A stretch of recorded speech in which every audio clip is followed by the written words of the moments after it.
안녕하세요. 오늘은 좀 늦었습니다. 어쩌다 보니 늦잠을 자가지고 타이밍을 놓쳐서 그냥 넘어가려고 생각을 했었습니다. 그래도 오늘이 날이 날이니만큼 한마디는 해야 되겠다고 다시 마음을 고쳐먹고 녹음을 해봅니다. 오늘의 주제는 좀 어렵습니다. 한 사람의 죽음 앞에서 경의를 표하는 것, 이것은 인간의 당연한 도리죠.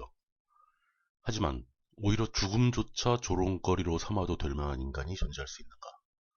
라는 질문입니다. 인간이라면 누구나 누려야 할 존중받을 권리가 유보될 수 있는 예외적 인간이 존재하는가? 이게 생각해보니까 뜻밖의 어려운 질문이더군요. 예를 들어서 연쇄살인범은 어떨까요? 물론 속에 사람을 많이 죽이고 고쳐질 가능성이 별로 안 보이고 앞으로도 자유롭게 내버려 둔다면 더 많은 사람을 죽일 것으로 추정되는 그런 연쇄살인범은 아마 사형제가 있는 나라에서는 사형으로 처벌해야 할 것이고 그렇지 않은 나라에서는 무기징역 등으로 사회와 완전히 격리를 시켜야 하겠죠. 타인의 생명을 보호해야 하니까요. 그러나 그때에도 그 인간 자체에 대한 존중은 이어져야 합니다. 그게 바로 인권이죠. 이 법칙에는 과연 예외가 있을 수 있을까요? 뭐 이미 눈치채셨겠지만 박정희 전 대통령에 대한 이야기인데요. SNS나 인터넷상에서 이제 그의 죽음을 놓고 바로 오늘이죠.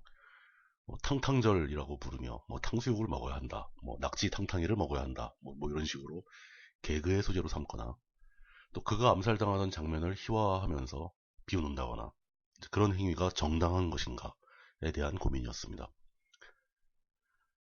그냥 단순하게 그냥 모든 사람은 특히 모든 사람의 죽음은 존중받아야 한다라는 원칙을 지키고 박정희의 죽음조차 존중되어야 한다고 결론을 내려버릴 수도 있죠. 그러면 쉽습니다. 하지만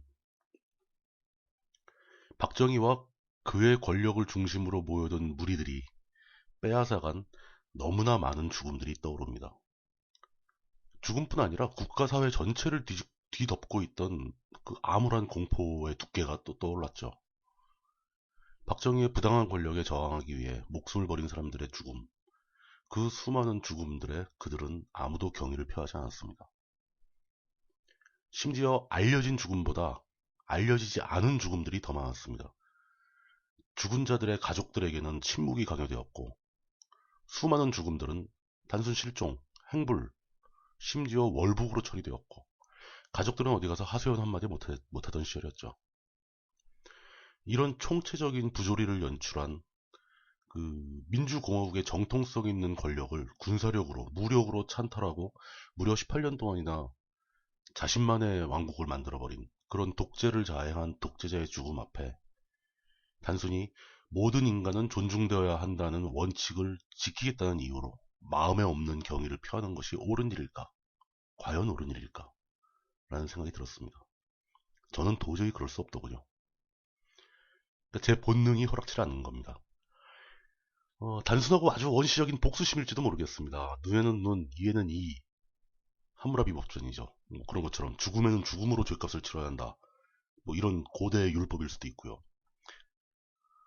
거기에다가 심지어 뭐 일베에서 노무현 전 대통령의 죽음을 희화화하는 것과 오늘 수많은 사람들이 박정희의 죽음을 희화화하는 것이 뭐가 다르냐? 똑같은 거 아니냐라는 얘기도 들었습니다. 그건 다를 것 같습니다. 분명히 다르죠. 공화국의 권력을 무력으로 찬탈하여 나라 전체를 독재국가로 만들어버린 독재자와 합법적인 절차에 의해 공화국의 대표로 선출된 전임 대통령의 비극적인 죽음을 같은 선상에 놓고 비교해서는 안 되는 거죠. 음, 한편으로는 답답한 마음이 듭니다. 하지만 그래도 벌써 36년 지났습니다. 36년 전 오늘 한 생명이 죽어감으로 인해 우리 사회는 다시 밝아졌습니다.